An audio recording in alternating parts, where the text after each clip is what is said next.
Oke guys, Assalamualaikum, balik lagi dengan Jaki. Ya guys, hari ini tanggal 18 Maret 2023. Kemarin gue udah bahas mengenai IHSG yang terkadang oleng dan kedepannya bisa jadi akan terulang kembali. Oleh karena itu kita harus siap ketika nanti menghadapi fase di mana IHSG itu akan oleng kembali. Nggak crash itu terjadi ketika tahun 2020 aja karena ada peristiwa besar yang mana pandemi, ekonominya melambat bahkan berhenti ya, bisa jadi akhirnya berimbas kepada kinerja perusahaan. Tapi kalau misalkan ada berita-berita buruk di luar sana, di Amerika, di US, di Eropa, selama tidak mengganggu perekonomian negara Indonesia, ya seharusnya selama tidak mengganggu kinerja dari perusahaan-perusahaan yang ada di Indonesia, seharusnya walaupun sahamnya turun tidak akan terlalu berpengaruh dan akan naik lagi, tergantung dari kinerjanya.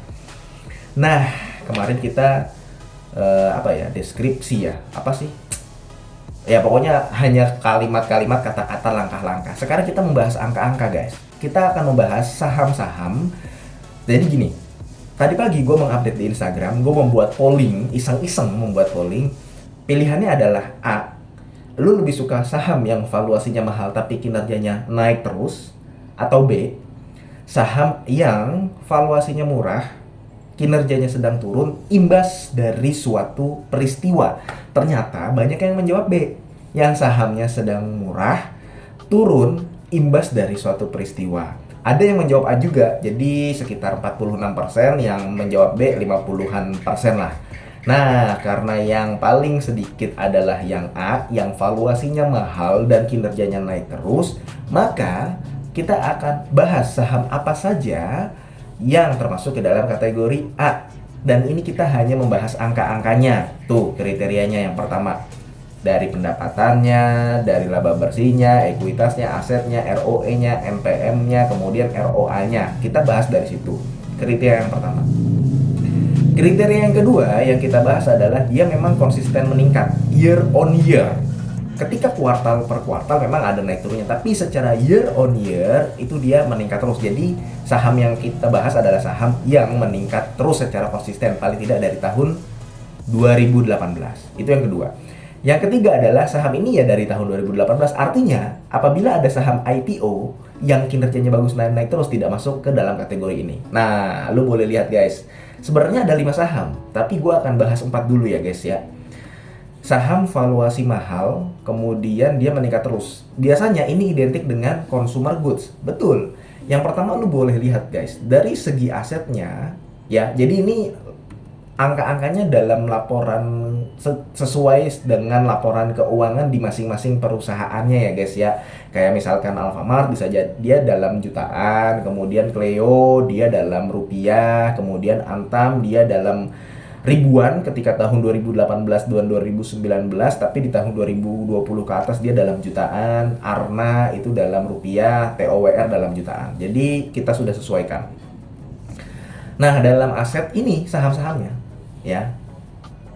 Saham-sahamnya ada AMRT, ada Cleo, ada Antam, ada Arna, ada TOWR. Sebenarnya cuma 4. Nanti gua jelaskan kenapa TOWR masuk ke dalam kategori ini.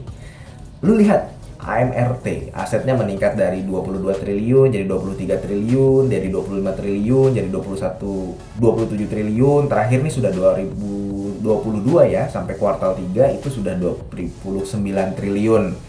Kemudian Cleo ini masuk ke dalam kategori saham bervaluasi mahal yang kinerjanya konsisten meningkat terus. Asetnya meningkat terus guys, dari 833 miliar, 1,2 triliun, 1,3 triliun, sekarang 1,6 triliun. Sama Antam, kemudian Arna keramik, dan gue sudah bahas di video sebelumnya ya, Arwarna Citra Mulia kalau nggak salah, sama TOWR.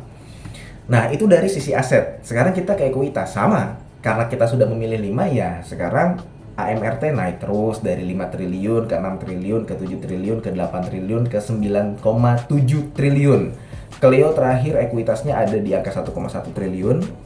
Antam ekuitasnya ada di 2,2 triliun yang tadinya di tahun 2018 adalah 18 triliun. Arna ekuitas terakhir di kuartal 4 itu sudah 1,8 triliun. Yang sebelumnya hanya 1,096 triliun. Dari pendapatannya juga guys, menarik. Pendapatan menarik, ekuitas menarik, aset menarik. AMRT yang tadinya 66 miliar sekarang sudah, sorry, pendapatannya 66 triliun guys, ya dalam jutaan kan. Tahun 2018, sekarang 2022 sudah 72 triliun. Cleo juga yang tadinya 831 miliar sekarang sudah bisa menghasilkan pendapatan 1 triliun. Antam juga yang tadinya 32, kemudian 27, 38 tahun 2021 sekarang 33 triliun. Ekuitasnya pendapatannya ya belum sampai kuartal 4 kan. Karena kan tadi year on year-nya sampai 38 triliun di tahun 2021. Oh iya guys, 5 saham ini gue pilih karena versi gue ya guys. Menurut gue kelima saham ini industrinya masih akan bertumbuh dan berpotensi terus bertumbuh ke depannya. Jadi kayak misalkan perusahaan-perusahaan batu bara bukan nggak bisa bertumbuh sih, tapi ke depannya nih dalam jangka menengah jangka pendek dia akan turun. Tapi kalau misalkan kelima saham ini bisa jadi dalam tahun 2023 nanti meningkat, 2024 meningkat. Seperti itu. Jadi Big Bang sebenarnya masuk ke dalam kategori ini, Big Bang, BCA, BBRI, BBNI, apalagi tuh BJBR, ya pokoknya gitu-gitulah. Itu sebenarnya masuk, tapi gue nggak sebutkan karena BTPS, BRIS, tapi gue nggak sebutkan karena terlalu banyak ya. Lu udah tau lah kalau perbankan itu bisnis yang paling gampang sebenarnya ya kan di Indonesia. Nah kita milih saham yang anti mainstream. Itu dari pendapatan. Kemudian dari laba bersih sama. AMRT tadinya cuma 650 miliar, sekarang sudah 1,7 triliun di kuartal 3 2022. Kemudian yang tadinya Cleo 63 miliar, sekarang sudah 150 miliar. Dalam 4 tahun meningkat lebih dari 100%. Antam yang tadinya 193 miliar, ya sekarang udah jadi 2,6 triliun. Sama Arna juga sekarang sudah 576 miliar guys, luar biasa. Makanya lu boleh lihat guys, kelima saham ini ya, kelima saham ini grafiknya meningkat terus. Kalau secara jangka panjang baik Arna, baik Antam, baik Cleo, baik AMRT, yang mana sebenarnya paling meningkat itu AMRT sama Cleo ya. Kayaknya meningkat banget itu berdua. Yaitu karena memang didukung dengan data bahwa secara aset, secara ekuitas, pendapatannya, laba bersihnya meningkat terus. Dan di sini kita tidak membahas liabilitas ya guys ya. Kita hanya membahas laba bersih, pendapatan, ekuitas, aset, dan indikator yang berada di bawahnya, indikator turunannya. Sama, karena yang tadi di atas meningkat, net profit marginnya juga meningkat. Tadi AMRT cuma 0,97, kemudian jadi 1,53 tahun 2019, 2020 1,40, 2,30, sekarang 2,43 di tahun 2022 kuartal 3. Itu AMRT. Cleo juga sama. Lu coba bisa lihat net profit marginnya di RTI ya, terupdate, tapi gua akan membahas pertumbuhannya. Yang tadinya 7,61%, 12,01%, 13,65%, sekarang sudah 14,88%. Antam sama.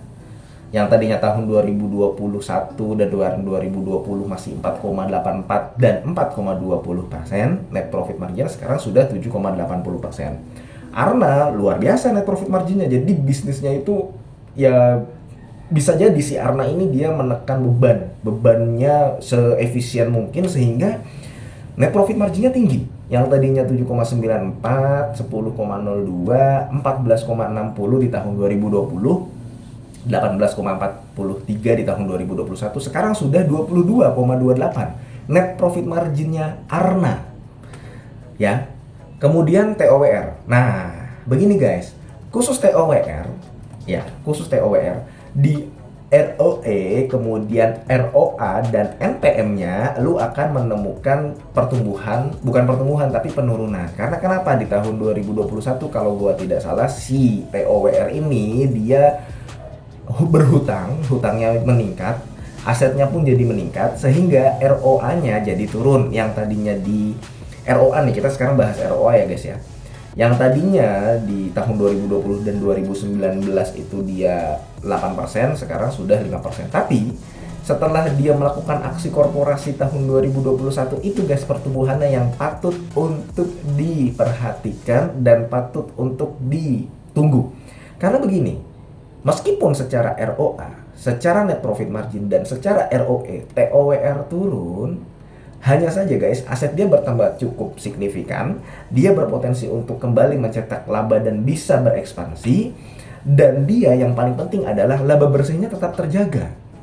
Walaupun dia menjadi banyak asetnya, kemudian dia berhutang, dia akuisisi SUPR ya, kalau tadi gue ngobrol sama Bang Roy juga, karena adiknya Bang Roy ada yang kerja di situ, di TOWR yang ini, grupnya Jarum. Dan dia laba bersihnya juga meningkat guys. Ya harapannya di tahun 2022 meningkat kan. Dia tahun 2021 dia mencatatkan 3,4 triliun, sekarang sudah 2,5 triliun. Jadi kenapa gue masukkan TOWR masuk ke dalam kategori ini? Secara NPM, secara persentase NPM, ROE dan ROA memang dia menurun, khususnya di tahun setelah tahun 2021. Tapi karena dia menambah asetnya bertambah secara signifikan, di mana liabilitasnya juga bertumbuh dan meningkat secara signifikan, dia bisa berekspansi, memiliki kesempatan untuk berekspansi. Dan TOWR ini termasuk yang bagus di antara Tebik sama MTEL. MTEL juga sebenarnya kalau dia sudah IPO dari sebelum tahun 2018, bisa jadi dia masuk ke sini guys. Karena kita masih akan, kan gue kemarin sudah bilang di video MTEL ya guys ya, dia ini ada potensi untuk bertumbuh. MTEL ada pertumbuhan di ROA-nya, ada pertumbuhan di ROE-nya sama MPM-nya. Tapi dia masih 1 tahun setelah IPO, 2 tahun. Jadi kita perlu menunggu. Kalau TOWR beda, dia sudah lama gitu. Nah, Sido nggak masuk kategori ini karena kenapa? Dia sempat turun. Kemudian Avia kenapa dia sempat turun? Avia juga kayaknya baru IPO ya. Cimori sebenarnya dia juga kalau misalkan bertumbuh guys. Tapi kenapa dia tidak masuk? Karena ya baru IPO kemarin tahun 2022. Jadi belum dari tahun 2018. Kita kan melihatnya dari yang tahun 2018. Dan gue menemukan kelima saham ini yang bisa lu pertimbangkan kalau lu mau masuk, di mana dia kinerjanya terus meningkat, baik pendapatannya, ekuitasnya, laba bersihnya, kemudian asetnya, dan secara indikator persentase NPM, ROE, dan net profit margin kecuali TOWR meningkat terus juga. Jadi ini kelima saham yang valuasinya mahal tapi kinerjanya naik terus. Ada nggak yang valuasinya mahal tapi kinerjanya turun terus? Banyak guys, saham-saham yang digoreng, saham-saham yang naiknya nggak wajar. Ada yang kayak begitu, banyak di bursa efek. Nah, sekarang kalau misalkan lu ada saham lain selain kelima ini yang gue sebutkan, boleh komen di bawah ya guys ya. Jadi nanti bisa jadi input buat teman-teman yang nonton video ini. Oke, paling itu aja guys, ngobrol-ngobrol santai ya soal saham valuasi mahal yang kinerjanya meningkat terus. Mudah-mudahan video ini bermanfaat dan semoga lu sehat selalu sehingga kita bisa bertemu kembali di video-video selanjutnya. Ini bukan ajakan jual atau beli. Gua akhiri, wassalamualaikum warahmatullahi wabarakatuh.